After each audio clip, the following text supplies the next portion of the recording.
Alright, Arnel here. Freecodecamp. So, continue tayo sa decimal to binary converter, step 21.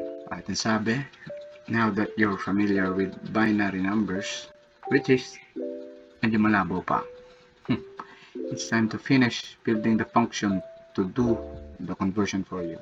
You'll start off with a simpler solution first, then refactor that into a recursive solution. Recursive. Okay.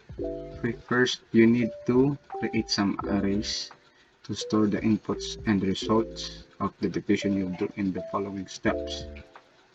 So, gagawa tayo ng array na para magiging storage ng inputs and results. So, this will make it easier to see how the decimal to binary conversion works. Remove the return statement from your decimal to binary function. Then declare variables named inputs, quotients, and remainders, and assign an empty array to each of them. Alright, gagawa tayo ng mga bagong variables. And first, tanggalin muna natin ito. Then gagawa tayo ng mga bagong variables, which is yung inputs, and then ang laman yan is empty arrays. Right. Then next na i-declare natin is yung quotients, empty array din yan. And then yung sunod yung remainders,